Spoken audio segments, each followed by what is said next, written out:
करें आरंभ। कौन सा विषय है?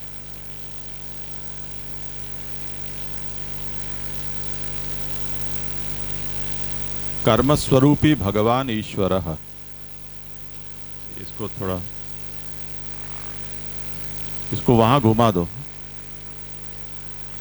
स्पीकर को।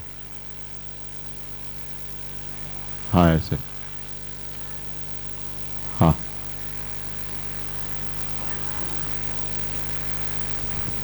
कर्म स्वरूपी भगवान ईश्वर। तो ईश्वर कहते तो हम चलता नहीं, पर भगवान यहाँ शब्द क्यों आया मेरे को थोड़ा। कर्मस्वरूपी भगवान, जो कर्म है वो भगवान है, वो भगवान ईश्वर हैं, मालिक हैं, स्वतंत्र हैं, स्वच्छंद हैं। कर्म है वो भगवान है, उस भगवान, वो भगवान क्योंकि ईश्वर हैं इसलिए अपनी इच्छानुरूप प्रकट होते हैं। तो वहाँ यूं कहना स्वतंत्रता आएगी, स्वतंत्र स्वच्छंद है, स्वतंत्र है करके ईश्वर भगवान होने के कारण, ईश्वर होने के कारण, ईश्वर शब्द का ये तात्पर्य है। जी जी।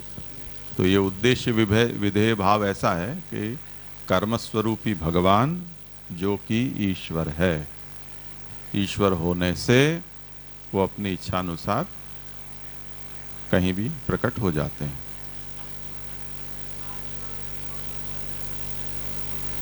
सर्वरूप भगवान ही है।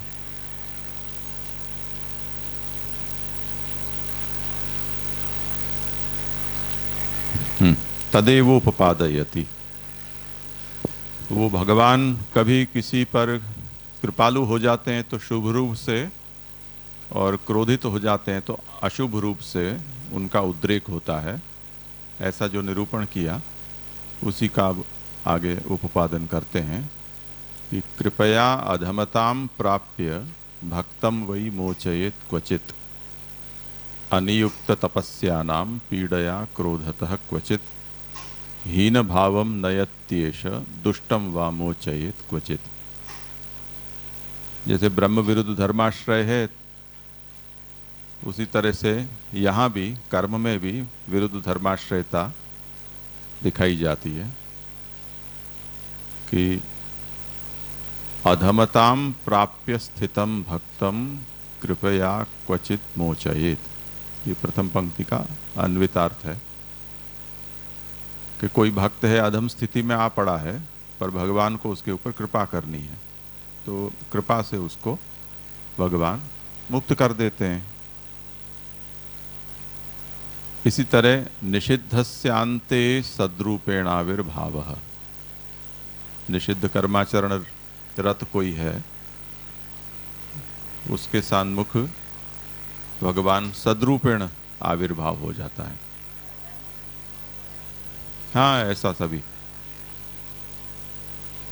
विहितस्यान्ते निषिद्ध रूपेण आविर्भावमाह अनियुक्त तपस्यानाम इति।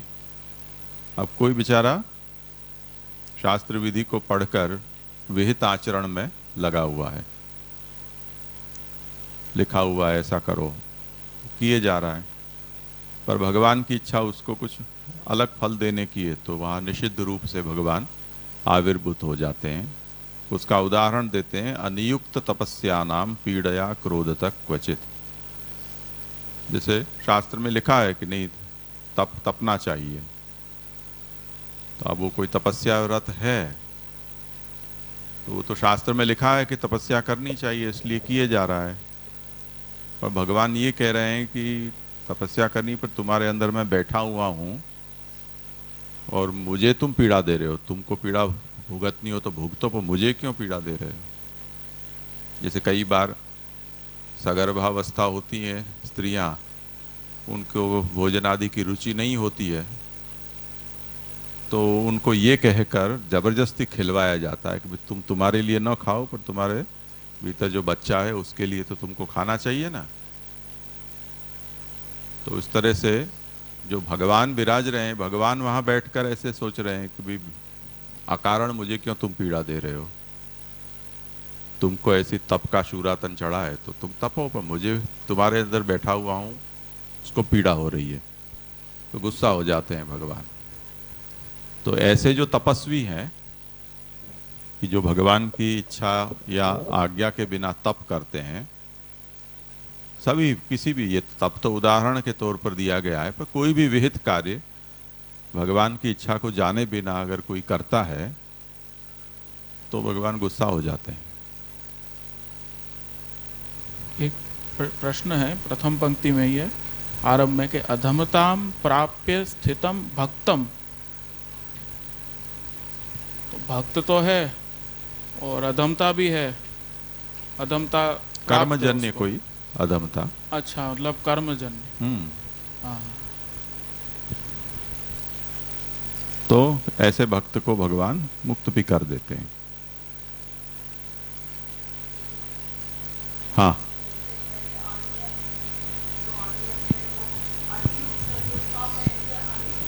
कि सब कुछ है, हाँ, जो भी कुछ विहित कोई भी कार्य। विहित कोई भी कार्य। लेकिन जैसे तो अपना तो कितना व्यवहार हमारा लोगों का तो ऐसा होता है कि जो अनियत होता है तो सभी मतलब हर बार भगवान को पीड़ा ही होती है। इसका ऐसा मतलब ले सकते हैं अपन, जैसे कभी क्रोध करते हैं अपन, कभी कभी कुछ करते हैं कभी, तो ये इससे भी भगवान को पीड़ा होती है कि शास्त्रोक्त कर्म को में ही नहीं, रहना है। जैसे शास्त्र ने कहा कि क्रोध करो,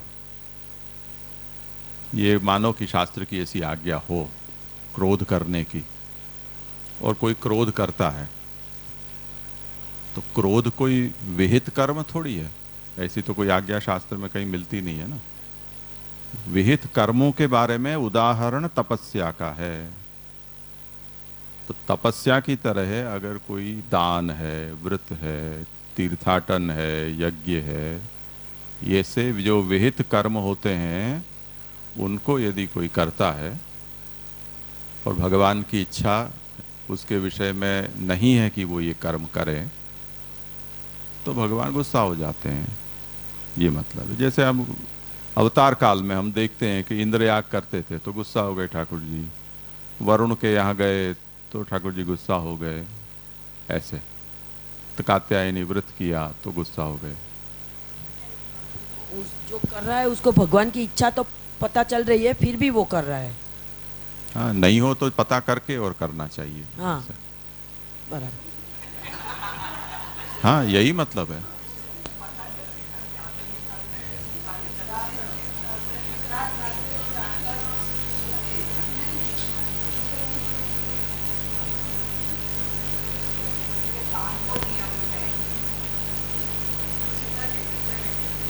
हाँ, वो पूछ रहे हैं।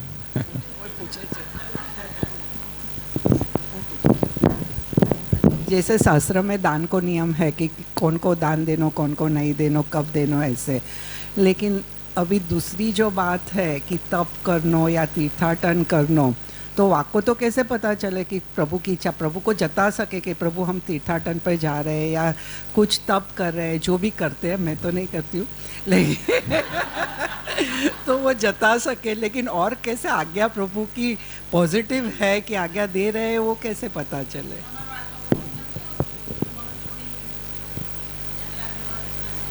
हाँ, ऐसे।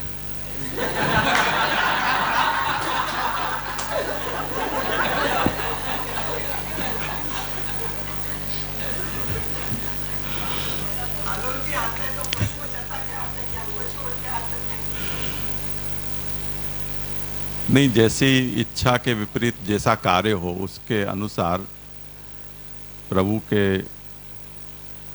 अनुभाव प्रकट होते हों, प्रत्यक्ष या परोक्ष। वर्तमान में और तो हमारे पास ऐसा साधन नहीं है कि ठाकुर जी, जैसे वार्ता जी में आता है कि लाल छड़ी लेकर खड़े हुए हैं ऐसे दर्शन दिए, या आंखें निकालते हो ऐसे दर्शन दिए, या भोग को लात मार दी। तो ऐसे सानुभाव यदि प्रकट नहीं करते हैं, ये प्रत्यक्ष प्रकार के हैं।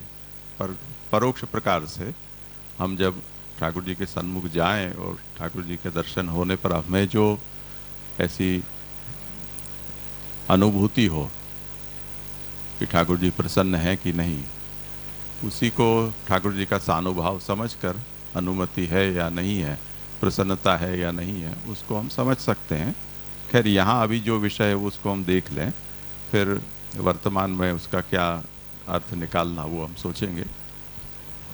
तो ये विषय पहले देख लेते हैं, जो पंक्ति अभी अधूरी है तो एक कर लो प्रश्न। कि आज्ञा व्यतिरेकेण ये तपः कुर्वन्ति तेषाम अन्ते भगवतः पीडया क्रोधो भवति। भगवान की आज्ञा के बिना जो तप करते हैं उनको अंत में भगवान को पीड़ा होती होने से क्रोध आ जाता है। कैसे आ जाता है? तो गीता में भगवान का वचन है, माम चैवांत शरीरस्थम इति वाक्यात्। तो गुस्सा हो जाते हैं भगवान, तदा हीन भावम नयति नरकम स्वादि योनिम वा। तो ऐसे भगवान की इच्छा के विरुद्ध तप करने वालों को भगवान हीन योनि में डाल देते हैं, कुत्ता उत्ता बना देते हैं, या नरक में भी डाल सकते हैं। और भगवद इच्छया तुष्टश्चेत तमपि क्वचिन मोचयेत। और यदि भगवान की इच्छा से कोई विहित कर्म कर रहा है तो भगवान संतुष्ट हो जाते हैं। तो अल्प साधन करने पर भी भगवान उसे मुक्ति दे देते हैं। अतः ईश्वरचर्या दुर्विभाव्या। भगवान की जो चर्या है वो नहीं सोच सकें ऐसी है। इसमें टिप्पणीकार ने कुछ लिखा है।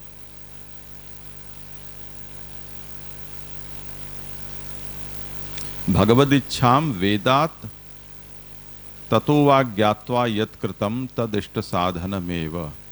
अतएव श्रुत्या यावज्जीवम अग्निहोत्र विधानात् कलौ स्मृत्या निषिद्धमपि अग्निहोत्रादि कर्तव्यमेव। तथा आततायिनमायान्तम इति वाक्यात् ब्राह्मणवधे प्राप्तेपि ईश्वरेच्छायाम हननमेव वरम। तदभावे हननाभावेव अतः एव अर्जुनेन द्रोणादीनां हननम अश्वत्थाम्नो अहननंच। आगे जो विषय आ रहा है उसको समझा रहे हैं टिप्पणीकार कि क्योंकि भगवान की इच्छा है वो दुर्विभाव्य है, उसके कारण हमें कर्मणो ह्यपि बोद्धव्यम, ये भगवत गीता का ही वचन है कि हमें कर्म को भी अच्छी तरह सोचना चाहिए, विकर्म को भी अच्छी तरह से सोचना चाहिए, अकर्म को भी अच्छी तरह से बोधना चाहिए, सोचना चाहिए, क्योंकि कर्म की गति बड़ी गहन है। तो अब ये जो आप लोगों का ये प्रश्न है कि प्रभु की इच्छा कैसे जाने, क्योंकि हम तो शास्त्र को जानते हैं, तो उसका उदाहरण यहाँ देते हैं कि अर्जुन ने ये सोचकर युद्ध नहीं करने का निर्णय किया कि गुरु को मारना पड़ेगा। वो ब्राह्मण भी है, गुरु भी है, दोनों है। तो ब्राह्मण को नहीं मारना चाहिए, गुरु को सर्वथा नहीं मारना चाहिए। अब ये निषेधाज्ञा है, पर भगवान ने कहा कि मारना है तो मार दिया। अब वो ही गुरुपुत्र अश्वत्थामा आया,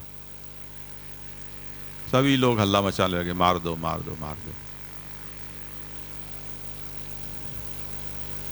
अब भगवान ने भी ऐसी दोहरी आज्ञा कर दी तो संशय में पड़ गए कि भगवान क्या कहना चाहते हैं, जो करेंगे पालन तो धर्म होगा अधर्म होगा। तो भगवान ने कहा कि ऐसी तरह से मेरी आज्ञा का पालन करो कि मर भी जाए और जिंदा भी रहे। तो फिर उसको अपमानित करके देश निकाला, बना दे दिया, कुरूप कर दिया और उसी को वध मान लिया। तो बाप को तो गला ही काट के मारा था, जो गुरु था और ब्राह्मण था। गुरुपुत्र को जिंदा छोड़ दिया, फिर भी मार दिया, मान लिया। तो इसमें नियामक क्या रहा? क्योंकि शास्त्र तो ये कह रहा है कि आततायीन मायांतम हन्या देवा विचारयन। आतताई है तो फिर बिना विचार किए उसको मारा जा सकता है। तो ये तो आतताई था ही, उसमें कोई शंका ही नहीं है। तो शास्त्राज्ञा का पालन भगवद आज्ञा का ही पालन है। तो यहाँ भगवान ने कुछ अपनी आज्ञा में मॉडिफिकेशन कर दिया कि नहीं, तुम इसको मॉडिफाइड वे में मारो। जो कहा है लिटरल सेंस में उस तरह से द्रोण को मारा ऐसे नहीं, तो यहाँ उसको ऐसे मार दिया। तो अब निर्णय तो यही हुआ ना कि चाहे जो कुछ भी लिखा हुआ हो, भगवान कहें ऐसा करना है, लिखा हुआ उससे उल्टा हो, ऐसी भगवान की इच्छा हो तो वैसे करो। जैसे लिखा है ऐसा करने के लिए भगवान की संबंधी हो तो वैसे करो। ये इसका स्वारस्य निकला। तो इसलिए कह दिया है, लिख दिया है तो कर दो, ऐसा इसका मतलब नहीं होता है। उसमें सम्मति हमें देखनी चाहिए। ये बात इसलिए भी कही जाती है क्योंकि जो शास्त्र में बहुत सी जो आज्ञाएं हैं वो एक कालावच्छेदेन एक व्यक्ति को एक साथ प्राप्त हो जाती हैं, जिनका पालन करना मनुष्य के लिए संभव नहीं है। जैसे वर्ष में शायद ऐसा कोई तिथि या वार नहीं होगा कि जिसके दिन कोई न कोई व्रतोपवास न हो। सभी दिन कुछ न कुछ व्रतोपवास दिखाए गए हैं। आज शनि का नहीं आया तो मंगल का आ गया, नहीं तो गुरु का आ गया है, शुक्र का आ गया है, कोई देवी का हो गया, या कोई प्रदोष आ गया, कोई वैष्णव व्रत आ गया, कोई जयंती आ गई, आते ही जाते हैं। अब ये सब शास्त्र की ही तो आज्ञा है। तो आदमी का जीवन ही पूरा उपवास में ही निकल जाए, यानी एक बार अगर उसने सोच ले कि मुझे जो लिखा है ऐसा करना है, तो एक आध महीना में तो वो पहुंच जाए, तो दूसरा महीना ही नहीं देखे, संथारो सीजी जाए से गुजराती में कहते हैं ना, ऐसे। तो और कोई धर्माचरण करने लायक बचता ही नहीं है वो। इसलिए वहां ये व्यवस्था बताई कि भाई संप्रदाय भेद से करो। शैवों को शैव व्रतोपवास करने चाहिए, वैष्णवों को वैष्णव व्रतोपवास करने चाहिए, शाक्तों को शाक्त व्रतोपवास करने चाहिए। कुछ व्रतोपवास ऐसे हैं कि जो सभी के लिए नित्य हैं, जैसे एकादशी है। एकादशी में तिथि भेद में विद्या और अविद्या ऐसे भेद से शैव और वैष्णव का भेद हो जाता है। तो ये व्यवस्था बता देगी तो अब सबके प्राण की रक्षा होगी। अब इसमें इच्छा क्या नियामक हुई भगवान की? वैष्णवों को वैष्णव व्रत करने चाहिए, ये भगवान की इच्छा हुई। अब महाप्रभु के प्रसंग में आता है कि बद्रीनाथ जी पधारे, उस समय वामन द्वादशी आई और उस समय फलाहार खोजने निकले पर नहीं मिला। और तब फिर अब ये देखो कैसा वार्ता में और मूल में विरोध है, वो मैं आपको बता रहा हूं। वार्ताओं को आंख मीच कर प्रमाण नहीं मानना चाहिए, उसका ये एक उदाहरण है।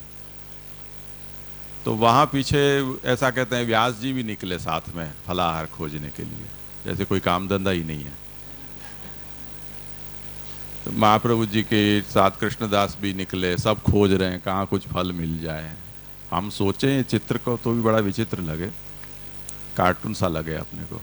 इसका एनिमेशन बनाया जाए तो कैसा विचित्र लगे कि कोई फल देख रहे हैं, पेड़ पे कोई चढ़ रहा है, कुछ उगा है कि नहीं, कोई घास फूस में से कुछ पत्ता ऐसा खाने लायक मिल जाए, ऐसा कुछ विचित्र दृश्य मिला। उसमें व्यास जी भी खोजने निकल पड़े हैं और फिर कह रहे हैं अरे कुछ मिल नहीं रहा है। फिर ठाकुर जी बद्रीनाथ जी कहें कि नहीं नहीं आज छोड़ दो, चलेगा, आज फलाहार नहीं करोगे तो मेरी आज्ञा है। अब हम यहाँ साधन प्रकरण में जयंती उत्सव और एकादशी का व्रत हमें करना चाहिए। उसमें एकादशी और वामन द्वादशी लगातार आती होने से यदि एकादशी का व्रत, दोनों व्रत लगातार नहीं कर सकते हैं तो वामन द्वादशी आग्रह पूर्वक करनी चाहिए और एकादशी व्रत उस दिन नहीं करो तो चलेगा। ऐसा महाप्रभु कहते हैं। अब ये वार्ता उससे विपरीत जा पड़ी, इसका कोई समन्वय नहीं है वहाँ।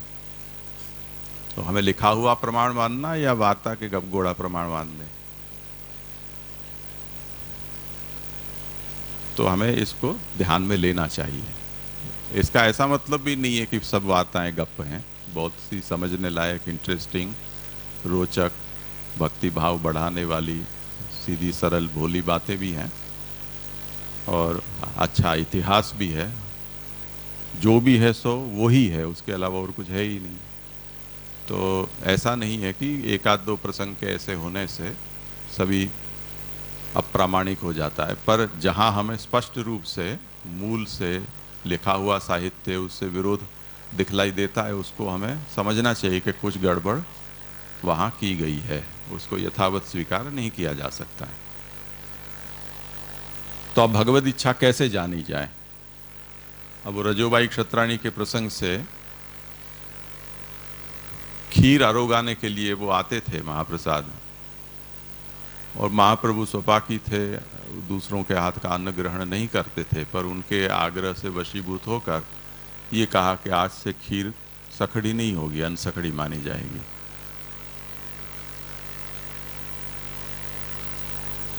ये भी कुछ दिमाग में उतरे ऐसी बात नहीं है।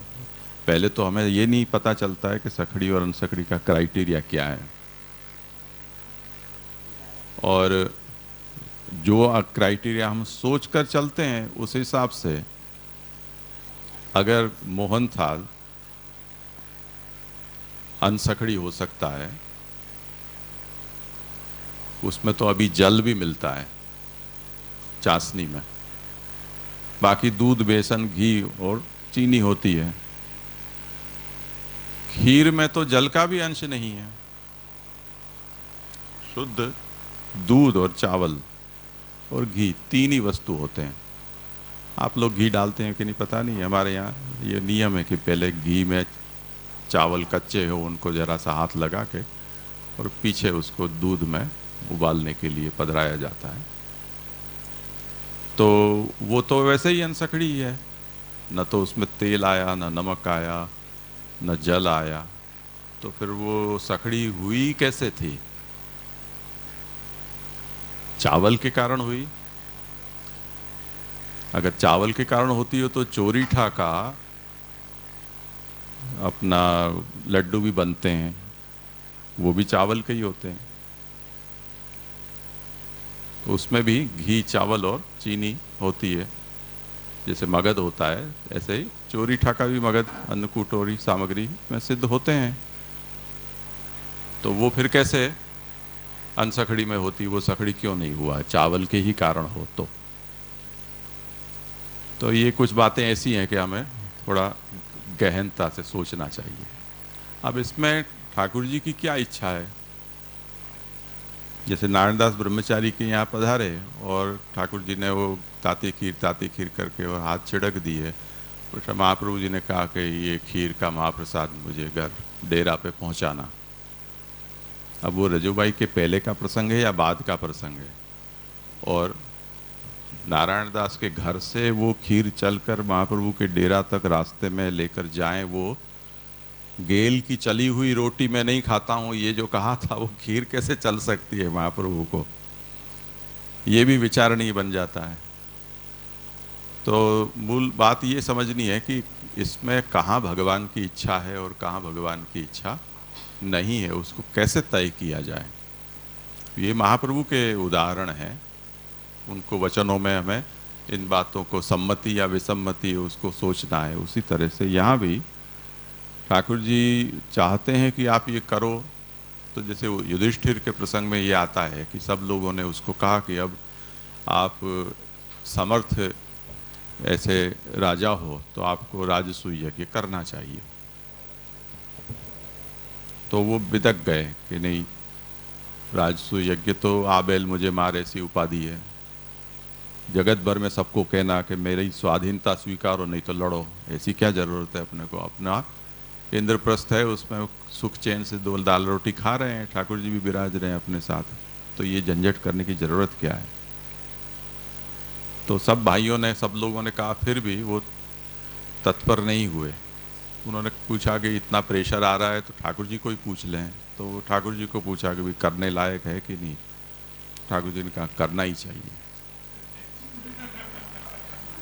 तो अब राजसूय कोई नित्य कर्म या नैमित्तिक कर्म नहीं है, राजा को करना ही चाहिए ऐसा कुछ नहीं है, पर ठाकुर जी की इच्छा है कि वो ये करे, क्योंकि करने से उसका सितारा बुलंद होगा तो और लोगों को ईर्ष्या होगी, तो उसको चैलेंज करेंगे, लड़ेंगे, तो भूभार का हरण होगा, मारा कुटी होगी। तो इसलिए इसको किसी तरह से चमकाना है। तो बेवजह उसको जो कहने चढ़ाना झाड़े चढ़ा भी, तो ऐसे बेचारे को इच्छा नहीं थी तब भी युधिष्ठिर को राजसूय में प्रवृत्त करा दिया। पीछे वो सब प्रसंग हुआ, आगे द्वेष हुआ शिशुपाल को और ये सब। तो सम्मति भगवान की है। अब ये काम ऐसा है कि बेफालतू का काम था, नित्य था नहीं, नियम नैमित्तिक भी नहीं था, कामना तो उसको थी ही नहीं, तो फालतू का काम था। पर भगवान की सम्मति थी तो ठीक, फालतू का काम भी करेंगे, इतने सब कर रहे हैं तो ये भी कर लो है। हाँ, इसलिए भक्त को अगर कुछ करना है तो उसमें भगवान की सम्मति हो, विहित को भी तो ही करना चाहिए। इसी तरह निषिद्ध को भी यदि भगवान की सम्मति है तो वो कर सकता है। अब हमारी ऐसी पात्रता नहीं है कि हम ठाकुर जी की ऐसी सम्मति प्राप्त कर सके, पर जो चरित्र भगवान ने प्रकट किया है, जिसमें महाप्रभु हमको समझाते हैं कि लीलाम करोति शास्त्रार्थंच स्थापयति, तो उससे हमें ये समझ में आता है कि अगर कभी किसी को ऐसी भगवत प्रेरणा हो निषिद्ध करने की, तो वो भगवद आज्ञा का पालन के रूप में वो कर सकता है, क्योंकि ऐसा इतिहास है। और उसका दंड उसे नहीं मिलेगा निषिद्ध कर्म का, क्योंकि भगवत सम्मति होने से। तो कर्म से भगवान बड़े हैं, तो कर्म नियम को भगवान उलट सकते हैं। तो इस बात को यहाँ ये कहा गया है कि विहित भी यदि भगवान की इच्छा विरुद्ध करते हैं तो भगवान को पीड़ा होती है, गुस्सा हो जाते हैं, और ऐसी स्थिति में भगवान उसको दंडित करते हैं।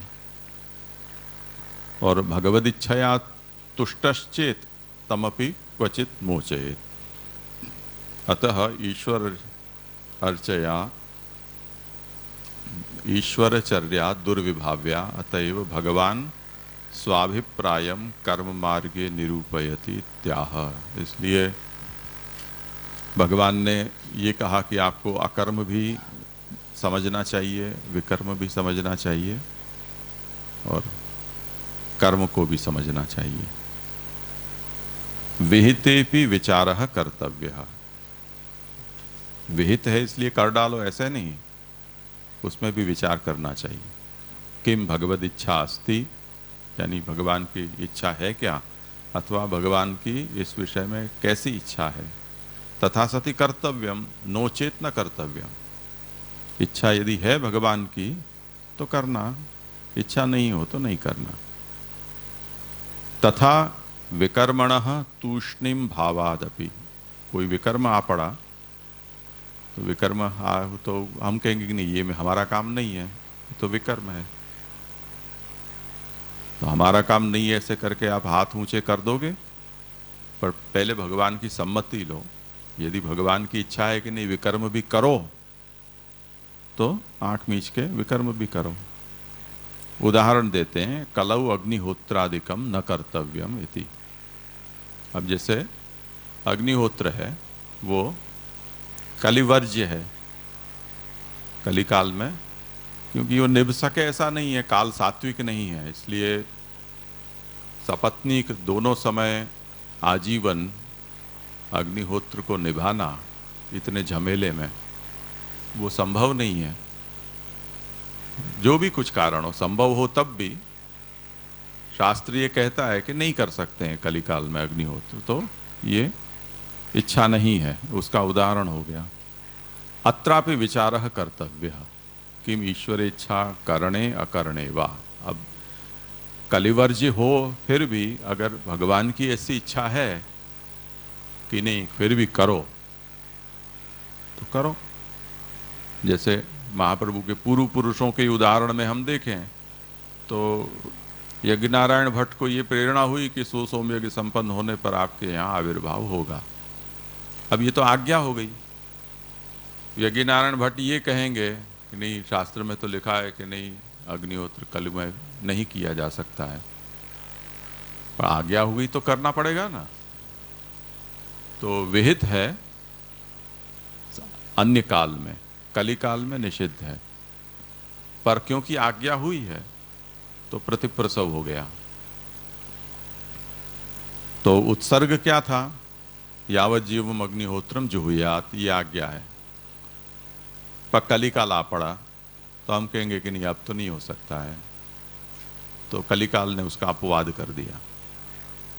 पर भगवान ने आज्ञा की कि मुझे आविर्भाव मेरा होना है आपके कुल में, और उसकी अवधि सोम यज्ञ की है, तो आपके कुल में ये अनुष्ठान होता ही रहना चाहिए।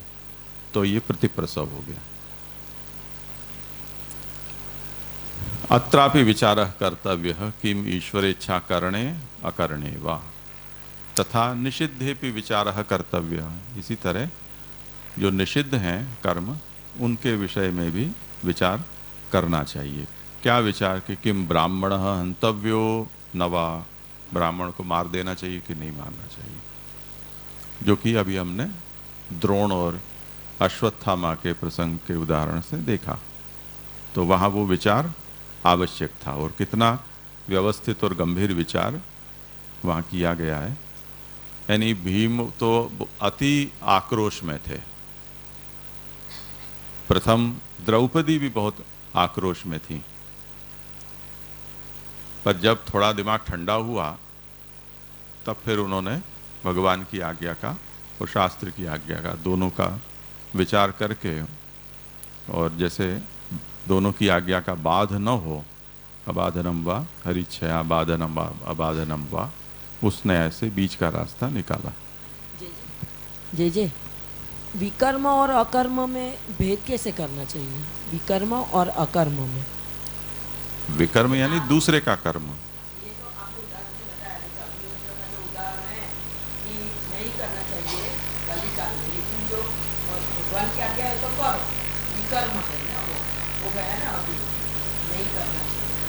विकर्म का अर्थ होता है जिससे स्वधर्म का बाध होता हो, उस कर्म को विकर्म कहते हैं। अकर्म यानी जो करणीय नहीं हो ऐसा।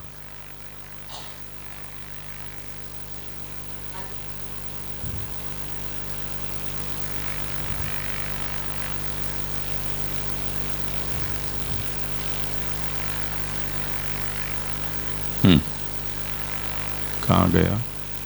हाँ, किम ब्राह्मण हंतव्यो न वा इति भगवद इच्छायाम हननमेव हितकारी यथा द्रोणादि नाम। यदि भगवान की इच्छा है कि मारना है, उसी में हित है, तो मार देना चाहिए, जैसे द्रोण का वध हुआ। अतएव कर्मणो गति ही गहना। इससे ये समझ में आता है कि कर्म की गति बड़ी गहन है। फलम दुर्निरूपम इत्यर्थ। इसी तरह कर्म के साथ साथ कर्म का जो फल है वो भी ऐसा ही जटिल है। इसके कारण महाप्रभु कहते हैं कि अतश्च सुतरामेव कर्म मार्गो दुरत्ययः।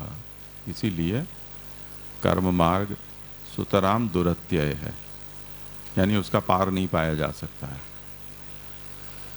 तो अब क्या करें? तर्हि किं कर्तव्यम, ऐसी आकांक्षा हो तो अतोपि भजनम कार्यम भजने नहीं तादृशम। उस स्थिति में भगवत भजन करना चाहिए। अब कोई ये कहे कि कर्म मार्ग में जैसे ये गहनता है,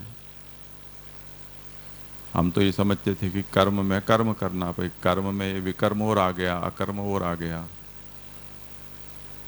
यहाँ तो 3 ही गिनाए, पर इसी तरह परधर्म भी कहा है।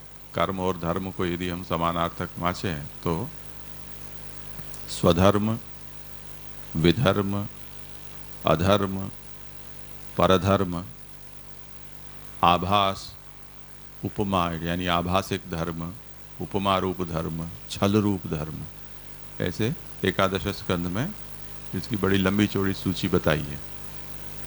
तो इन सब को हमें समझना है, यहाँ केवल गीता के वचन से व्याख्या की है। तो इसमें इतनी सब जटिलता बाहर आई है और आप अब कह रहे हो कि ये इसकी झंझट में न पड़ के भजन करो। अब भजन में भी ये बात निकले तो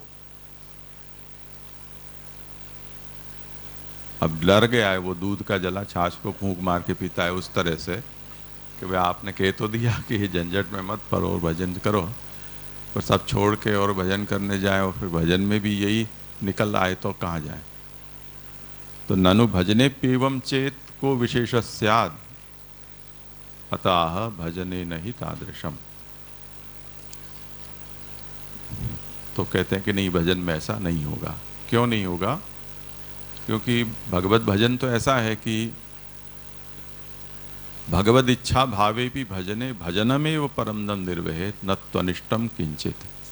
अगर भगवत भजन करते हुए भगवान की ये इच्छा हुई कि नहीं मुझे अच्छा नहीं लग रहा है, तुम भजन कर रहे हो वो, तो भजन अटक जाएगा, नहीं कर पाओगे तुम। पर भजन करने वाला का कभी अनिष्ट नहीं होगा। तो कर्म में और भजन में ये विशेषता है कि आपको अटका दिया जाएगा, आपका अनिष्ट नहीं करेगा, क्योंकि आप भजन ही तो कर रहे हो, सेवा ही कर रहे हो ना। तो आपकी सेवा यदि अच्छी नहीं लग रही है तो कोई ऐसा विघ्न बाधा उपस्थित हो जाएगी, प्रतिबंध आ जाएगा कि आपका भगवत भजन है वो रुक जाएगा, पर आपका अनिष्ट नहीं होगा। कर्म में तो ऐसा नहीं है, उसमें तो उल्टा पड़ सकता है, क्योंकि कर्म है वो ऐसे जैसे भगवत भजन है वो प्रभु को सुख देने वाला है, उस प्रकार से कर्म नहीं है। कर्म में तो कर्तृत्वाभिमान है, तो कर्तृत्वाभिमान होने के कारण उसमें साकांक्षता आ जाती है, सोपाधिकता आ जाती है, तो उसके कारण वहाँ कुछ न कुछ दोष भी हो सकता है। इसलिए महाप्रभु कहते हैं कि भगवत इच्छा न होने पर भजन का निर्वाह नहीं हो पाएगा, यानी भजन अटक जाएगा, पर किसी भी प्रकार का अनिष्ट हो भगवत भजन करने वाला का, ऐसा संभव नहीं है।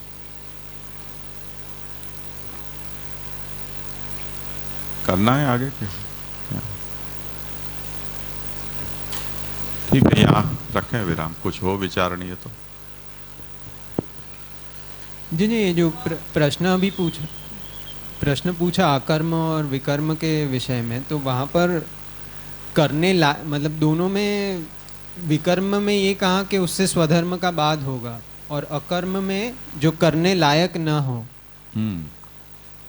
तो विकर्म में अच्छा वो कर्म कर रहा है और तब धर्म बाध हुआ है, और अकर्म में उसने वो कर्म किया नहीं है, उस तरह से भेद रेखा सोचनी ठीक होगी।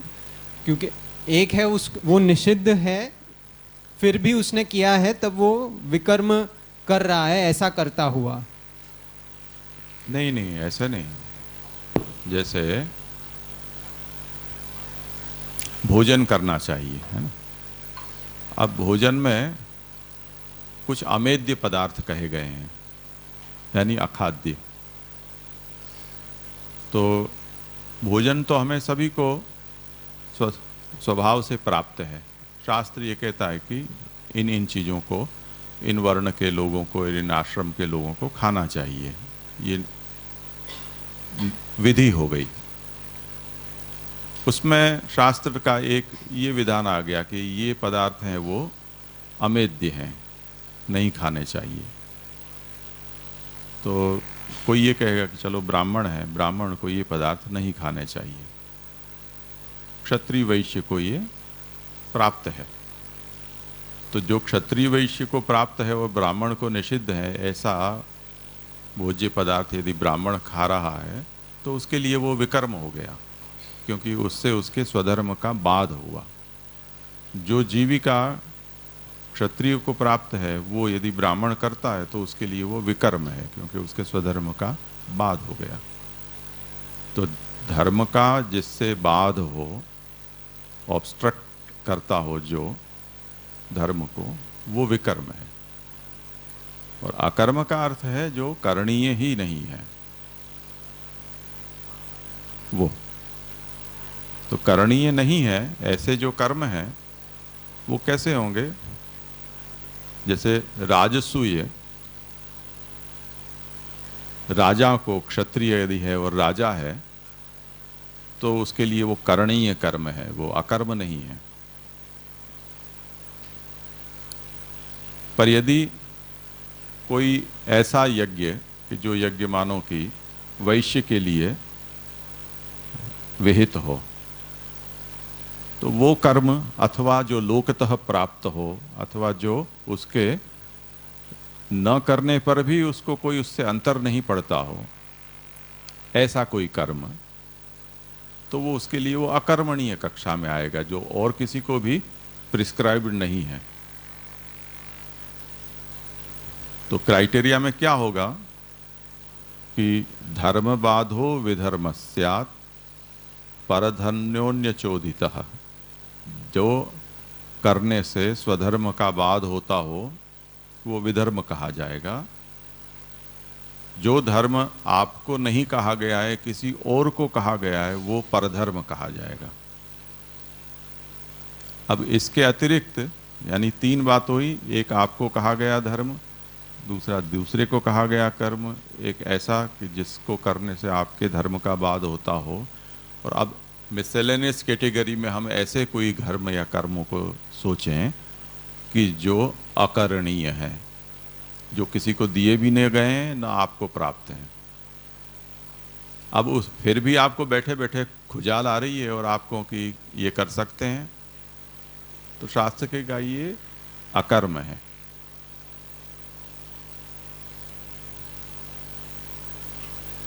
तो अनक्लासिफाइड नेचर के, किसी को भी प्रिस्क्राइब्ड न हो, किसी को भी विहित न हो, उस प्रकार के जो कर्म हैं वो सब के सब अविहित प्रकार के कर्म हो जाएंगे।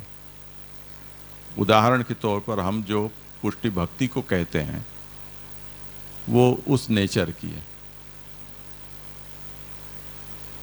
कि वो प्रिस्क्राइब्ड नहीं होने से, किसी को कही भी नहीं गई है, उस निशा से वो परधर्म भी नहीं है, प्रिस्क्राइब्ड भी नहीं है, उसके कारण वो स्वधर्म भी नहीं है, उस नेचर की भक्ति है। तो वो अकर्म कक्षा में आएगी।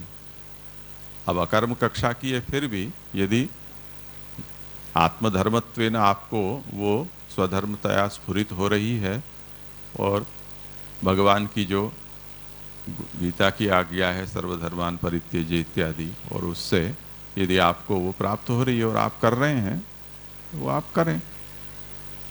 पर कर्तव्यत्वेन वो प्राप्त है कि नहीं, उसको आपको सोचना तो पड़ेगा ना, एक कैटेगरी के रूप में। कभी कोई काल की दृष्टि से कोई वस्तु प्राप्त होती है, अब अभी तक करते आए, जैसे ये ब्रह्मचारी का होम करते हैं, ब्रह्मचारी का होम ब्रह्मचर्य आश्रम पर्यंत नित्य कर्तव्य होता है। गृहस्थाश्रम में प्रवेश करने के बाद ब्रह्मचारी का होम पहले जो उनको प्राप्त था वो अब अकर्म बन जाता है, वो किसी और को नहीं दिया गया है, पर आश्रम भेद से उसी व्यक्ति को अन्य आश्रम में प्रवेश होने पर अब उसके लिए वो अकरणीय है।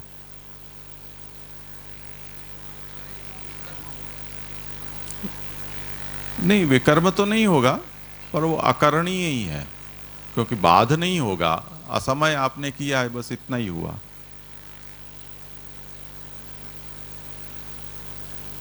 ठीक है जी एक मिनट।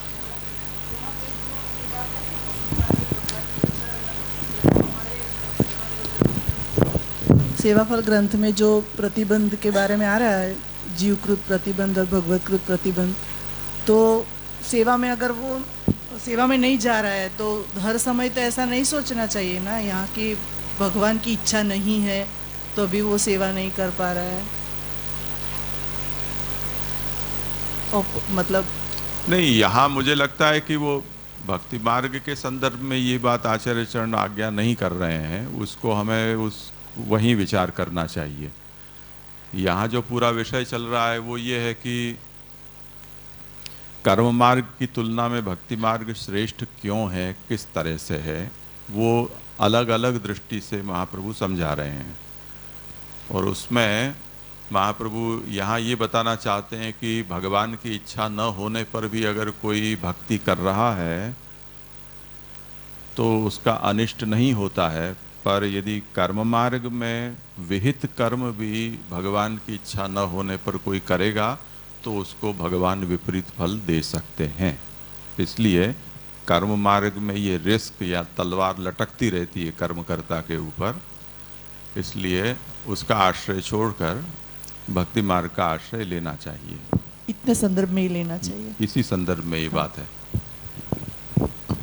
यही क्वेश्चन में खाली एक चीज़ पूछ, मतलब ये आपसे ने समझा भगवत इच्छा अभाव उतना ही रेफरेंस समझना चाहिए, क्योंकि कई बार हम ऐसा देखते हैं कि भगवत सेवा में अपराध हो जाएगा तो अनिष्ट होगा, मतलब, और कई बार हम ऐसा मतलब बोले वार्ता चरित्र को भी नहीं समझे, कुछ अपराध हो गया भगवत सेवा में भी तो अनिष्ट, मतलब भूतल पे गिरे, या हम कुछ ऐसे भक्तों के चरित्र मतलब कुछ भी सावधानतया भी कुछ अपराध हो गया तो मतलब उसको ये कैटेगरी में अभी नहीं समझे, खाली भगवत इच्छा अभाव ही रखे। हाँ, अब भक्ति मार्ग में अगर कोई डोडापण करेगा तो फिर उसको भुगतना पड़ेगा, वो एक अलग विषय है। कर्म मार्ग की दृष्टि से जिस प्रकार का, क्योंकि साधन प्रकरण में हम ये देख ही आए ना कि अत्रापि वेद निंदायाम अधर्म करणात् तथा नरके न भवेत पातः किंतु हीनेषु जायते। तो वेद निंदा, अधर्माचरण, तो ये दो तो अपराध वहां भी हैं, पर वो भक्ति मार्ग में भक्ति मार्गी अपराध थोड़ी हैं। भक्ति मार्गी के द्वारा वेदापराध है। भक्ति मार्गी अपराध तो कौन से कहे जाएंगे? अन्याश्रय, असमर्पित भक्षण इत्यादि हैं, वो भक्ति मार्गी अपराध कहे जाएंगे कि जिससे शरणागति या दासत्व है वो खंडित होता हो। तो वो अपराध को इस कक्षा में नहीं लेना है। हाँ,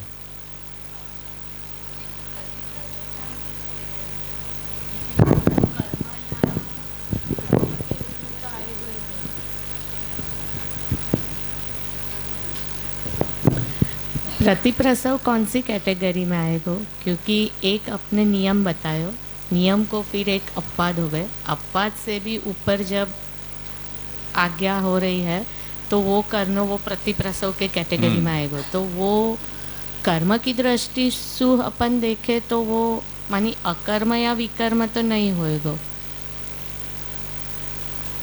नहीं, प्रतिप्रसव को कर्म अकर्म विकर्म से कुछ लेना देना नहीं है। एक कर्म है, जैसे अग्निहोत्रम जुहुयात, ये विधान, ये उत्सर्गतः आज्ञा है। अब कलिकाल आ गया तो कलिवर्ज्य प्रकरण में ये कहा गया है कि अग्निहोत्रम गवालंभम संन्यासम फलपैतृकम देवराच्च सुतोत्पत्ति कलौ पंच विवर्जयेत। ये वचन है वो कलिकाल में इन 5 चीज़ों को नहीं करना चाहिए। तो निषेध आ गया। तो निषेध है वो अग्निहोत्रम जुहुयात, ये जो आज्ञा है उसका कलिकाल के कारण निषेध है, ये उस आज्ञा का अपवाद हो गया। हम क्या कहते हैं कि हम क्या करें, हम तो करना चाहते थे, कलिकाल आ गया इसलिए हम नहीं करते हैं। तो ये शास्त्र ने उसको अपवाद नियम से उसको रोक दिया है। पर भगवत इच्छा हो, आज्ञा हो, तो जो निषिद्ध है, अपवादतः जिसको निषेध किया गया, उसको भी किया जा सकता है। तो अब ये आज्ञा का प्रतिप्रसव हो गया ना। यज्ञनारायण भट्ट को भगवान ने कहा कि नहीं करो तुम। अब ये तो एक हमारी इतिहास की दृष्टि से कि महाप्रभु के कुल में क्यों अग्निहोत्र और सोमयज्ञ का इतना प्राधान्य हो गया, उसके लिए ये एक उदाहरण दिया है। वैसे तो शास्त्र में ही इसका प्रतिप्रसव दिया है कि यावद वेद विभागोस्ति यावद वर्ण विभागोस्ति यावत वेदाः प्रवर्तते संन्यासं चाग्निहोत्रं च तावत कुर्यात् कलौ युगे। ये इसका प्रतिप्रसव वाक्य है, क्योंकि कोई एक आज्ञा हम ये दे दें कि कलिकाल में अग्निहोत्र नहीं कर सकते, तो पूरे भारतवर्ष में या विश्व भर में सभी लोगों को एट वन स्टॉप कर दो, ऐसा तो नहीं होता है ना। जो भी निषेध आज्ञा लागू होगी वो धीरे धीरे होगी। जिसने शुरू कर दिया है वो मरेगा तब तक तो करेगा ना, अगली पीढ़ी ना करे वो अलग बात है। तो किसको करना किसको न करना, ये आज्ञा किसके लिए है, तो उसका ये एक व्यवस्थित विकल्प बताने वाला वचन है कि जिनके यहाँ वर्ण विभाग निभा है, यानी ब्राह्मण यदि कोई है और वो अग्निहोत्र कर रहा है, उसके कुल में वर्ण सांकर्य नहीं आया है, शुद्ध ब्राह्मणत्व उसका निभ रहा है, तो पहले ये चेक करो। तो यावद वर्ण विभागोस्ति यावद वेदाः प्रवर्तते, वेद का अध्ययन अध्यापन अखंड है या नहीं अपनी वेद की शाखा का, वो चेक करो। यानी वर्ण शुद्ध है, अभी तक कोई सांकर्य नहीं आया है, पर वेदाध्ययन उच्छिन्न हो चुका है, तो फिर अग्निहोत्र की पात्रता अब नहीं है। तो दोनों चीजें देखनी है, तो ये व्यवस्थापक वचन हो जाएगा। अब अगर यज्ञनारायण भट्ट कहें कि हमें कोई समस्या नहीं है, हमारे यहाँ सब ठीक चल रहा है, वेदाध्ययन भी होता है, सभी संस्कार भी होते हैं, ब्राह्मण वृत्ति से हम आजीविका चलाते हैं और कोई वर्ण सांकर्य भी नहीं है, तो करो। तो चल रहा था। तो जो अग्निहोत्र कलिकाल में नहीं करना, ये निषेध वचन है, उसको यहाँ उसकी व्यवस्था बताइए कि किसके लिए वो निषेध है। दो वालों के, जहाँ वर्ण सांकर्य आ गया है वो नहीं कर सकते हैं, वर्ण सांकर्य न हो पर वेदाध्ययन यदि अविच्छिन्न है तो कर सकते हैं, यदि विच्छिन्न हो गया है तो नहीं कर सकते। तो अपवाद जो वचन है उसका भी ये उत्सर्ग वाला वचन आ गया ना, ऐसे।